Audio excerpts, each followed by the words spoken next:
You're nothing, Jon Snow. Got a theory, could be Barney's. You never say thank you. That's what the money is for! Winter is coming. The danger. I am the one who knocks. I think that I may be the voice of my generation. Suit up!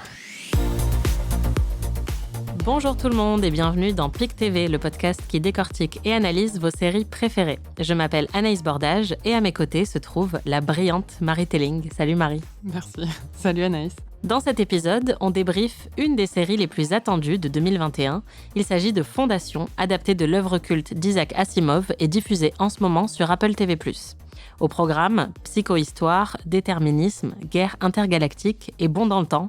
Bref, une série de science-fiction très dense, peut-être même un peu trop. Alors que se passe-t-il dans cette série ? Qui sont ces gens ? Qui s'est dit que ça serait une bonne idée de faire une série sur des maths ?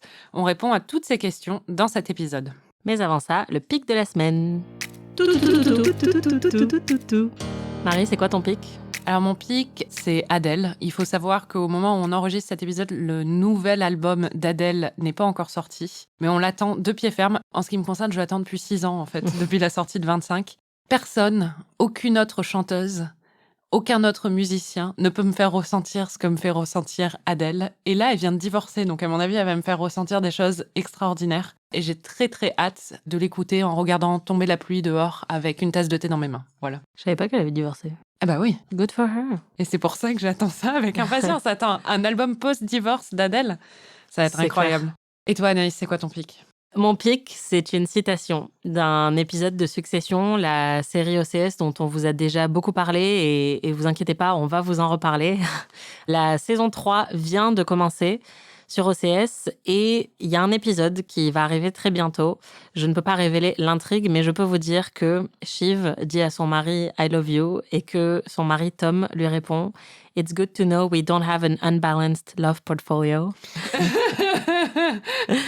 Ce qui veut dire, je suis contente d'apprendre qu'on n'a pas un portfolio amoureux déséquilibré. Et vraiment, pour moi, ça représente tout ce que j'aime dans cette saison 3. J'ai pas encore tout vu, mais ce que j'en ai vu pour l'instant, en fait, j'ai envie de faire une déclaration d'amour à chaque réplique qui a été écrite pour cette saison. C'est vraiment exceptionnel. Je note tout tellement c'est génial, tellement c'est bien écrit. Et ça, vraiment, voilà, c'est d'un cynisme et d'une cruauté absolument délicieuse. Et j'ai hâte que vous découvriez cet épisode. Bon, pour cet épisode, on ne parle pas de Succession, mais de une autre série qui finit en ion. Fondation, qui est, comme on l'a dit, diffusée sur Apple TV+. C'est une série de science-fiction. Marie, est-ce que tu peux nous expliquer un petit peu ? Et je sais que la tâche est un peu compliquée, mais est-ce que tu peux nous expliquer Fondation, c'est quoi ? J'ai pas compris en fait, donc je saurais pas te dire. Non, Fondation, qu'est-ce que c'est ? Alors c'est une série d'Apple TV+, créée par David S. Goyer, qui était le co-scénariste de The Dark Knight. Et c'est surtout une adaptation en fait d'une série de romans de science-fiction d'Isaac Asimov, qui ont commencé sous forme de nouvelles dans les années 40. C'est l'histoire, je sais vraiment pas comment le raconter. C'est l'histoire, j'ai pas lu les livres déjà, je dois dire. En règle générale, quand je parle de fantasy ou de science-fiction, je suis beaucoup plus à l'aise parce que j'ai lu les livres et là, c'est pas le cas. Mais ce que j'ai compris dans la série, c'est que c'est plein de planètes. Elles sont dirigées par un empire. Et il y a un scientifique qui s'appelle Harry Seldon, qui est joué par Jared Harris, qui jouait dans Tchernobyl et avant ça, qui a joué dans Mad Men. Et ce scientifique prédit, grâce à des équations, la fin de l'Empire. Et ça plaît pas du tout aux empereurs. C'est ça, bien joué, C'est vrai ? effectivement. Ouais, en tout cas, disons que ça, c'est l'élément déclencheur de l'histoire, aussi bien dans le livre que dans la série. Après, on va en parler, il se passe plein d'autres choses. Oui. Et en plus, les livres et la série divergent pas mal. C'est une des raisons pour lesquelles, d'ailleurs, les livres ont toujours été considérés comme inadaptables, parce que c'est une histoire hyper dense, hyper compliquée. Et comme tu le dis, c'était plusieurs nouvelles qui ont ensuite été assemblées pour former un recueil, le premier livre Fondation. Et c'est plusieurs histoires qui étaient déconnectées les unes des autres. Donc déjà, pour adapter ça, bon courage. En plus, il y a des bonds dans le temps de plusieurs centaines, voire plusieurs milliers d'années. Ouais. Moi, par exemple, j'ai lu les 90 premières pages du livre il y a très longtemps et j'avais arrêté parce que j'étais vachement rentrée dans l'histoire et en fait, au bout de 3 chapitres, on passe à 1000 ans plus tard et tous les gens que je kiffais trop sont morts. Donc, je me suis dit, bon, ok. qu'est-ce que je vais lire maintenant? Donc c'est vrai que c'est un peu compliqué et on le sent tout de suite dans la série. Il va falloir faire des choix d'adaptation forcément pour raconter une histoire aussi complexe que celle-là. Quand j'étais petite, aux confins de la galaxie, j'ai entendu des histoires au sujet d'un homme capable de prédire l'avenir.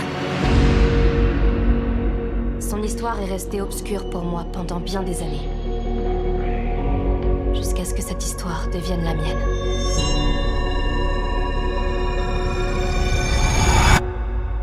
Jusqu'à ce qu'elle devienne la seule histoire. Vous connaissez mes travaux? La psychohistoire? Naturellement, tous les mathématiciens ont lu votre théorie. Ce n'est pas juste une théorie. C'est le destin de toute l'humanité représenté par des chiffres. Et l'Empire n'aimera guère l'avenir que je prédis. Mais nous pouvons amortir la chute. La série, et j'imagine les livres aussi, a pour ambition d'aborder des questions assez complexes, voire carrément existentielles, sur la religion, sur les croyances, sur le rapport entre les croyances et la science, sur ce en quoi on croit, et aussi sur tout ce qui est la logique versus l'émotion. Il y a des personnages qui incarnent ces idées différentes et qui en elles-mêmes ont aussi des conflits au niveau de ces idées-là.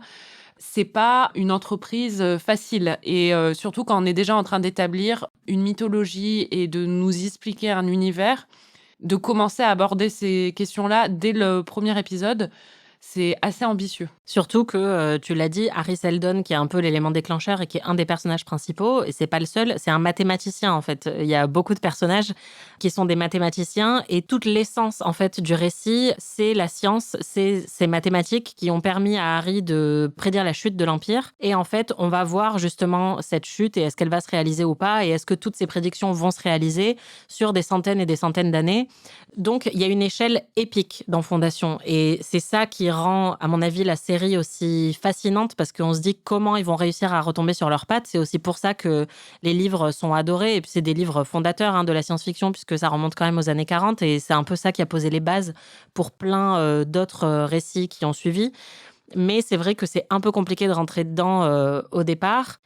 Il y a aussi la question du libre arbitre et du déterminisme, puisqu'on a notamment, par exemple, des clones, on a même un robot, enfin une personne qui représente un peu l'intelligence artificielle et qui en même temps a peut-être une âme. Donc il y a vraiment la question de est-ce que, si on sait que l'Empire est voué à sa perte et que dans 1000 ans, il va y avoir effectivement cette chute, est-ce que nos actions vont confirmer ça ou est-ce qu'en fait, on peut essayer de changer cette prédiction par nos actions? Donc ça, c'est toute la question du libre arbitre et du déterminisme.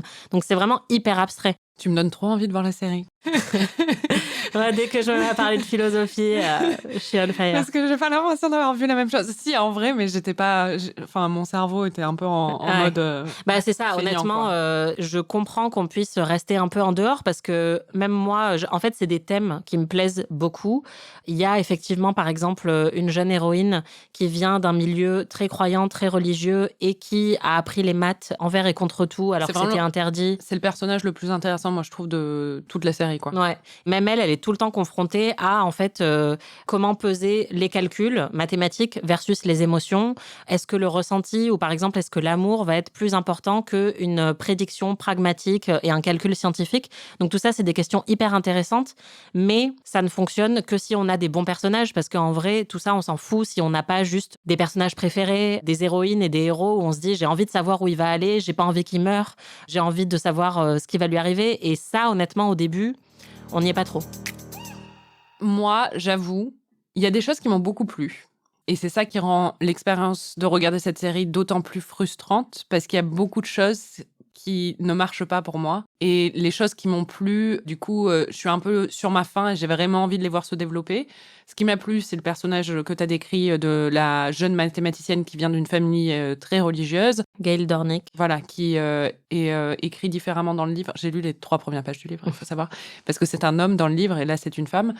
Mais le problème que j'ai eu, déjà, c'est qu'il y a pas mal d'acteurs dedans, en particulier une qui manque beaucoup de charisme, et c'est un des personnages principaux.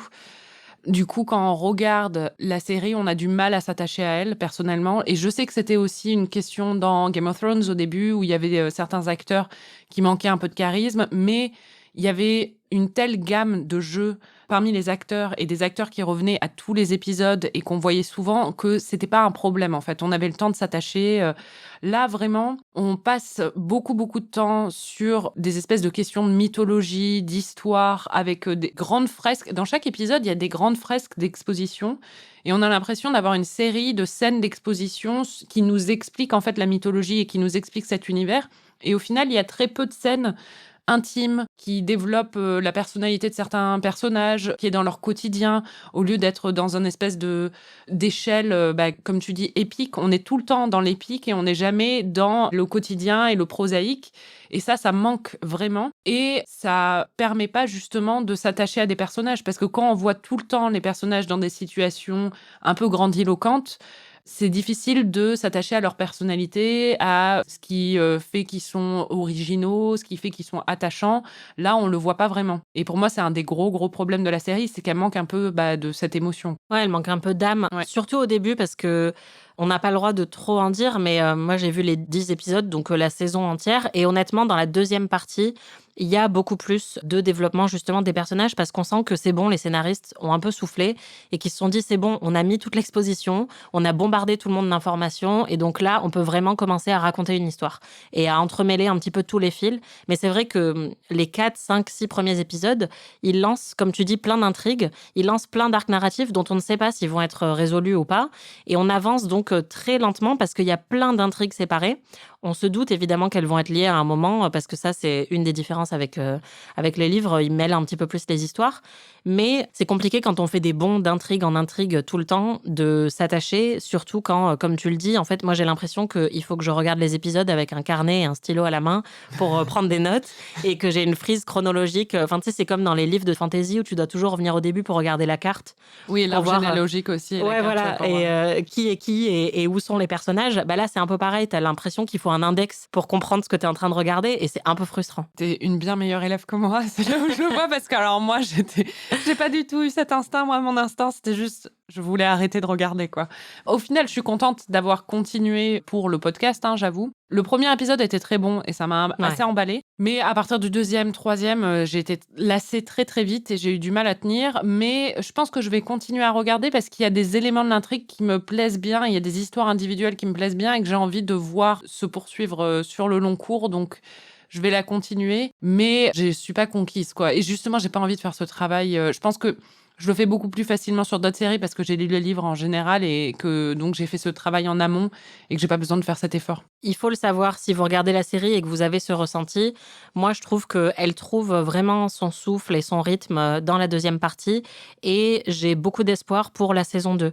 Ce qu'il faut savoir aussi, et je pense que c'est très important en fait pour comprendre la série et comment elle fonctionne, c'est que David S. Goyer et ses scénaristes en fait, ils ont déjà prévu 8 saisons. Et ils savent exactement où ils veulent aller. En tout cas, c'est ce que eux ont dit. On ne peut pas savoir si c'est vrai, mais ils connaissent déjà la réponse à toutes les intrigues qu'ils ont lancées. Et donc, je trouve que ça ils ont les livres en même temps. Les livres n'ont rien à voir, en fait, avec la série. Donc, ça va pas du tout dans les mêmes directions. Il n'y a pas les mêmes personnages, au final. Donc, D'accord. Mais c'est une des questions qu'on leur a posées au début, c'était est-ce que vous savez comment ça finit ? Ils ont dit oui, c'est un peu l'éternelle question avec les séries, est-ce qu'il faut connaître la fin quand on commence à l'écrire ou pas ? Il y a plein d'écoles, il n'y en a pas forcément une qui est la meilleure, mais eux, ils disent qu'ils connaissent déjà toutes les réponses et je trouve que ça se sent dans le rythme, c'est-à-dire que la série avance avec l'assurance d'une série qui va exactement où elle va. Le problème, c'est que du coup, elle fait pas forcément l'effort de nous emmener avec elle. Parce que pour eux, c'est très clair. Ils savent qu'en fait, telle scène isolée qu'on a mis dans l'épisode 3 trouvera sa réponse peut-être dans la 4e saison. Mais en fait, nous, on peut pas le savoir s'ils nous le disent pas. Et je trouve que les scénaristes n'ont pas forcément fait l'effort de nous emmener avec eux dans ce voyage-là, parce que pour eux, c'est peut-être très clair. Et ils ont peut-être justement leur frise chronologique et leur arbre généalogique affiché sur un tableau quelque part. Mais nous, si on l'a pas, c'est un peu compliqué. Mais je pense que ça explique aussi un petit peu le rythme de la série et je pense qu'elle peut vraiment prendre de la vitesse dans sa saison 2 parce que là, elle aura posé vraiment tous les enjeux principaux. Mais comme tu le dis, ça nécessite de faire un effort et tout le monde n'a pas envie de le faire et tout le monde n'a pas le temps ou l'énergie de le faire. Et si une série n'est pas bonne dès les 2-3 premiers épisodes, c'est compliqué. Ouais, voilà, c'est compliqué de rester dedans. Il y a quand même des choses qui sont très réussies dans la série. Pour moi, un des trucs les plus intéressants, c'est les choix d'adaptation parce que, en fait, la série est très, très différente des livres. Il y a beaucoup de personnages, par exemple, qui ont le même nom, mais globalement, c'est tout. Après, ils diffèrent totalement de ce qu'on a vu dans les livres. Et c'est notamment le cas de certains personnages très intéressants comme Demerzel, qui est en fait le dernier robot à exister dans la galaxie, donc qui est extrêmement solitaire. Et elle est en charge des empereurs, qui sont tous des clones. Do you think of him often? You know the way I am. I don't forget anything. Or anyone. Empire is always on my mind. The platform's orbit is dying at an accelerated rate. Or so say the physicists who worry it'll just fall on their heads. Their job is to worry over those things. Is it not ours? Perhaps it is still yours, but no longer mine. How you spend these last days, up to you. Every one of you is different. Somehow I doubt that. But thank you for trying to make me feel unique as I shuffle off this stage. Et elle, en fait, je trouve que plus la série avance, plus elle prend de l'ampleur et plus elle devient intéressante parce que, en fait, on comprend que elle a plus ou moins des sentiments, elle a plus ou moins une âme, même si c'est un robot, et que c'est absolument terrible de devoir élever le même homme Oui, au parce pouvoir. que c'est ça qu'il faut dire, c'est que en fait les empereurs sont clonés les uns après les autres et à chaque fois ils sont les trois générations. Donc c'est la même personne mais sur 3 générations et quand il y en a un qui meurt, il y en a un nouveau qui arrive et c'est elle qui sert en même temps de mère, de compagne et d'accompagnatrice vers la mort aussi. Donc elle les voit tous venir et mourir. Ouais, c'est ça, et de secrétaire aussi politique. Enfin, elle joue un rôle très complexe et on sent qu'elle s'attache à eux. En même temps, c'est des clones, donc ça fait 1000 ans qu'elle voit toujours le même mec, en fait, dont elle doit s'occuper. Tout ça, je trouve ça fascinant. Et effectivement, la notion de l'empire génétique, c'est le plus gros changement qu'il y a des bouquins à la série, puisque ça, c'est quelque chose qui n'existait pas du tout dans les bouquins. En fait, ils se sont demandé justement pour représenter la chute de cet empire et le déclin de cet empire, comment on peut représenter ça. Un empire qui a dépassé sa gloire et qui n'est plus que l'ombre de lui-même. Avec Lee Pace torse nu. C'est ça. Ils ont eu cette idée des clones et donc de l'empire génétique où c'est toujours un clone du précédent qui devient empereur parce que c'est une photocopie de la photocopie de la photocopie de la photocopie. Donc c'est quelqu'un qui fondamentalement ne sert à rien, qui n'a aucune idée ou personnalité propre et qui est juste en train de se contempler être la copie d'une version plus noble qui a existé il y a un millénaire. Et donc c'est une notion qui est hyper triste et un peu pathétique. Et donc ça fonctionne très très bien. Et en plus ça permet d'avoir une continuité dans la série parce qu'on fait des bonds dans le temps tout le temps. Mais au final ils sont toujours incarnés par les mêmes acteurs, ce qui aide beaucoup pour ne pas être perdu parce que franchement déjà qu'on s'y perd beaucoup. Et ce qui aide beaucoup Anaïs, parce que voir Lee Pace à l'écran qui joue l'empereur du milieu, ça te motive bien. Lee Pace! Oh, Lee Pace!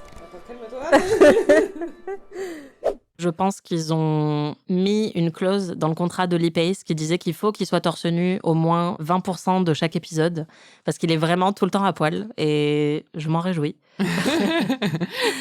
C'est vrai qu'il est très très beau. Bah ouais, et honnêtement, je me suis fait la réflexion plusieurs fois devant la série. Je me disais, honnêtement, je suis pas sûre que ce soit un très bon acteur. Mais je suis incapable de le dire parce qu'à chaque fois que je le vois dans toutes les séries, ou en plus je l'adore dans Pushing Daisies ou dans Halt and Catch Fire, mon cerveau fonctionne plus. Donc je sais pas s'il est bon acteur ou pas, mais en tout cas, il fait 3,80 m, donc ça me suffit. Moi, je suis pas forcément aveuglée par la beauté de Lee Pace, mais je le trouve pas nul, honnêtement. Il est assez charismatique. C'est vrai qu'il est très beau, donc je suis un peu aveuglée quand même. Mais il y a toute une intrigue qui se passe sur la planète Terminus, qui est là où vont les disciples en fait de Hari Seldon. Et quelques décennies plus tard, il y a toute une intrigue avec une femme qui est un peu une meneuse et qui est un peu ce qu'on appelle dans le jargon aujourd'hui une badass bitch. Et je trouve qu'elle est pas hyper bien incarnée. Enfin, l'actrice est pas très très bonne. Et elle a un mec dedans qui ressemble à Olivier Giroud, qui lui aussi n'est pas très très bon. J'ai un peu du mal à les prendre au sérieux tous les deux. Et toute cette intrigue, du coup, m'est un peu passée au-dessus de la tête. Et pour moi, ça a été le gros point faible de cette saison. Alors que justement l'intrigue de Gale et l'intrigue des empereurs étaient très intéressantes pour moi. Pour moi, il y a un problème peut-être de casting et d'incarnation et de performance, mais il y a aussi un problème d'écriture. On sent en fait à plusieurs moments qu'ils veulent que ces personnages aient vachement de répartie. Mais ça fonctionne pas. Ouais, c'est ça. Et en fait, on sent qu'ils veulent les établir comme des personnages très cool, notamment Hugo, donc Olivier Giroud, qui est vraiment, genre, quand il arrive, on le voit descendre de son vaisseau et tous les enfants lui courent après. Et c'est censé être, voilà, le héros. C'est un peu le Han Solo de cet univers-là. Voilà, hyper charismatique, ou le Lee Adama, donc pour Battlestar Galactica. Sauf que là, en fait, il n'y a aucun moment où il prouve vraiment qu'il est cool. Ou en tout cas, nous, on n'est pas rentré dedans. On n'a pas du tout été fascinés par le charisme de ce personnage. Et c'est vrai que ça tombe un peu à plat. Et puis en plus, il s'appelle Hugo. On est dans une série de science-fiction. Tout le monde a des noms trop cool comme Harry Seldon et Gail Dornick. Et lui, il s'appelle Hugo. Ouais, j'avoue. En fait, toute cette intrigue, ce qu'elle a vraiment souligné pour moi aussi, c'est les problèmes d'écriture. C'est pas une série très écrite au niveau des dialogues.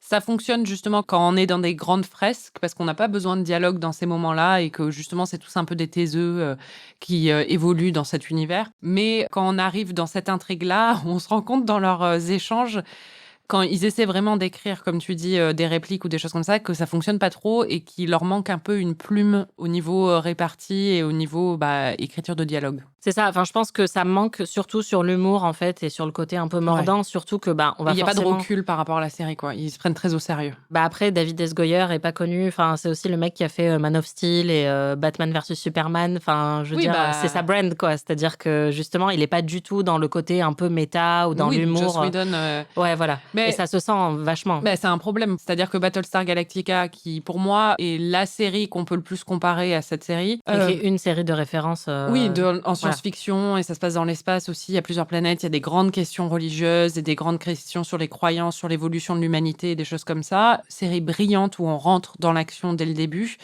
et où, pour le coup, quand on bâtit l'univers, ça fonctionne très très bien. Ce qui fonctionne vraiment bien dans Battlestar Galactica, et je me faisais la réflexion en regardant Fondation, c'est que on apprécie les personnages tout de suite, on est attaché à eux, il y a des histoires d'amour, mais il y a aussi beaucoup d'humour, des dialogues très bons, assez marrants, qui nous font vraiment aimer les personnages. Et je me disais en regardant Fondation à l'épisode 6 ou 7, que si un personnage mourait là, je ne ressentirais rien, alors que dans Battlestar Galactica, à ce moment-là de l'intrigue, j'aurais pu être dévastée, quoi. Ouais, complètement. Je pense que là où la comparaison peut être un peu injuste, ou en tout cas, ça explique les différences entre les deux, c'est que Battlestar Galactica, comme elle n'était pas adaptée d'une œuvre en plus aussi fondamentale que Fondation. Elle est adaptée d'une mini-série des années 70, mais pas d'un livre et pas d'une grande œuvre un peu épique. Ils sont pas étouffés par la mythologie et par le culte autour de l'œuvre, comme, à mon avis, l'ont sans doute été les scénaristes de Fondation. Ce qui est d'autant plus étrange, c'est qu'en fait, la série prend beaucoup de liberté par rapport au livre et qu'elle s'éloigne énormément de l'intrigue de base après le premier épisode. Mais on sent ce besoin d'expliquer l'univers en permanence avec une voix off, d'essayer de nous prendre par la main, sauf que ça fonctionne pas vraiment. Alors que Battlestar Galactica, on commence tout de suite avec des enjeux, avec des scènes d'action, en fait. Et c'est ça qui fonctionne hyper bien, c'est que c'est une des séries les plus addictives de tous les temps.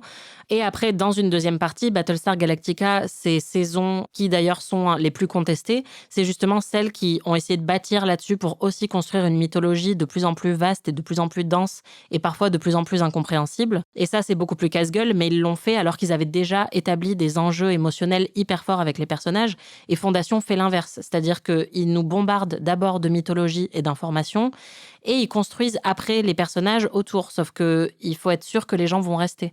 Et ça, honnêtement, j'en suis pas sûre. Ouais.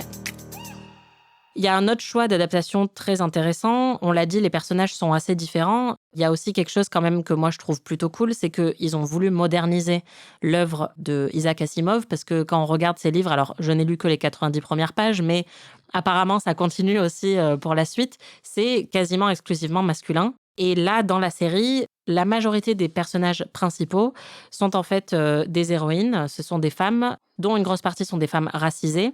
C'était des personnages masculins dans les bouquins qui, là, sont en fait devenus des personnages féminins.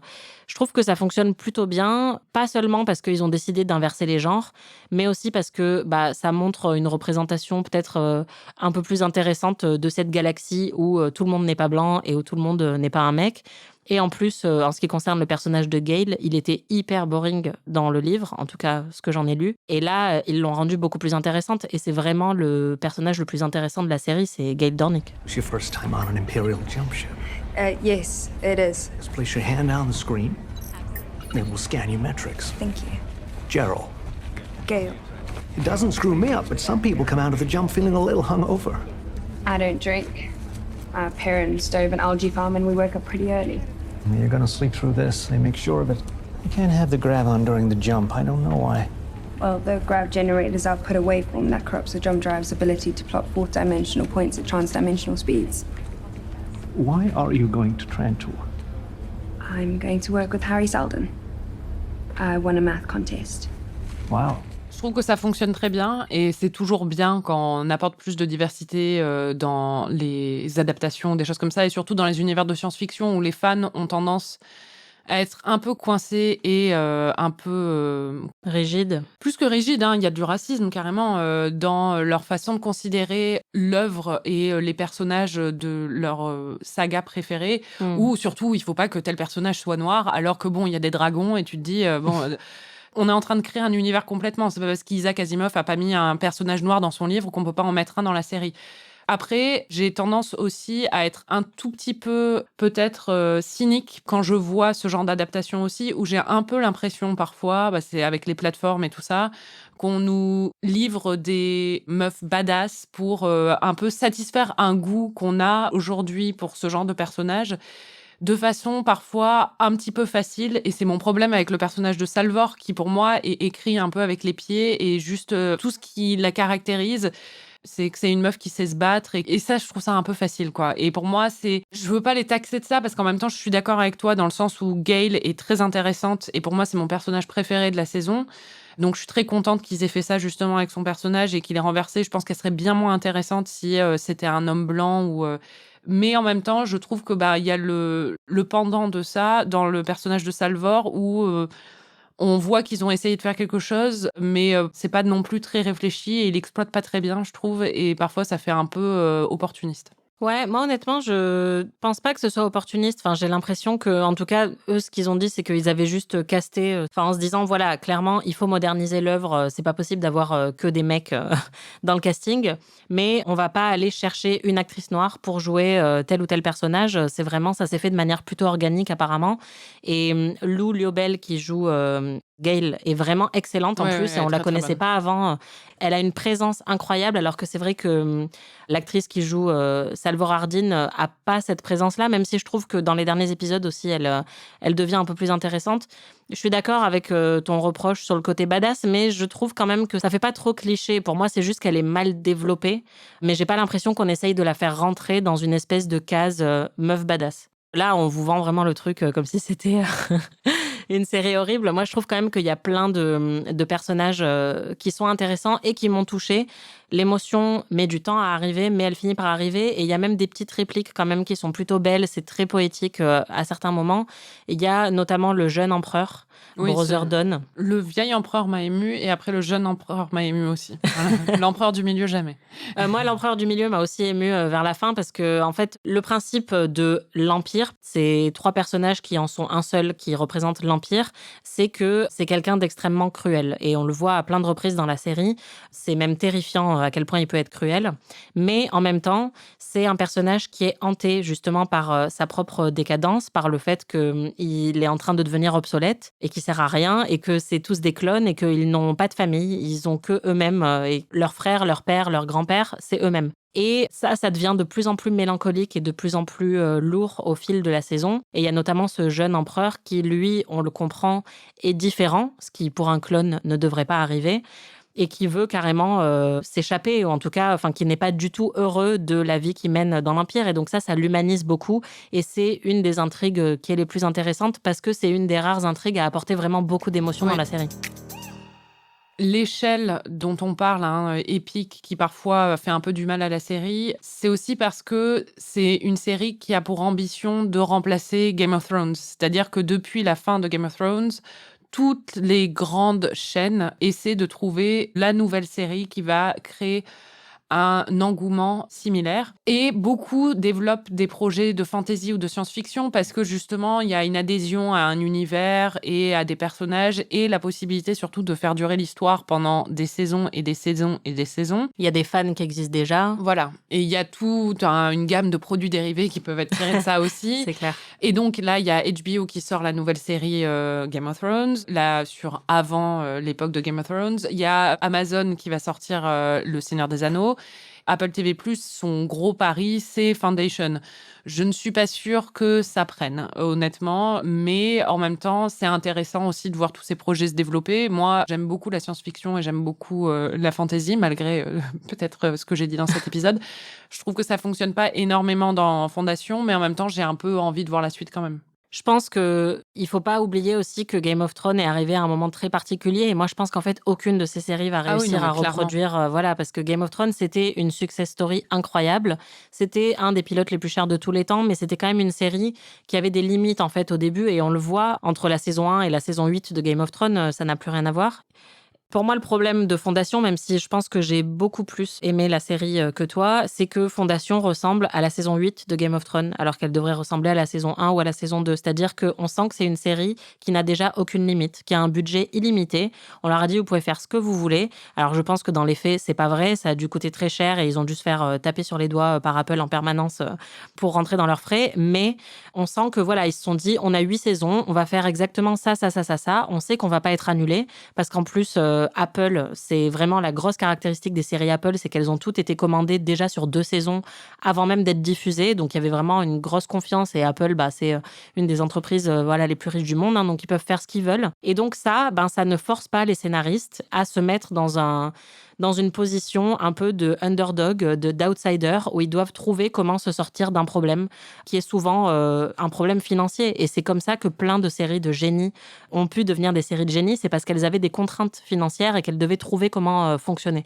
Et on sent que Fondation n'en a pas. Et honnêtement, je pense que c'est ça le problème, c'est que Fondation n'a aucune limite. Oui, mais elle a un peu les défauts de ses qualités aussi. C'est-à-dire que je suis totalement d'accord avec toi, c'est son gros problème.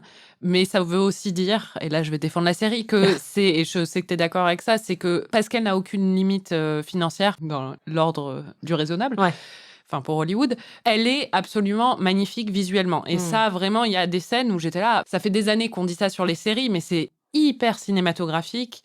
Et il y a vraiment beaucoup de moments qui sont absolument à couper le souffle visuellement et qui méritent d'être regardés, je pense, sur grand écran, si vous avez la possibilité. Donc ça, c'est un vrai plaisir, même si c'est vrai que je pense que ça heurte, comme tu le dis, la qualité de l'écriture. Et l'autre grosse qualité de la série, c'est malgré tout ce que j'ai dit sur certains personnages qui, pour moi, sont pas très bien interprétés, il y a quand même Lee Pace, qui est très beau, et Jared Harris.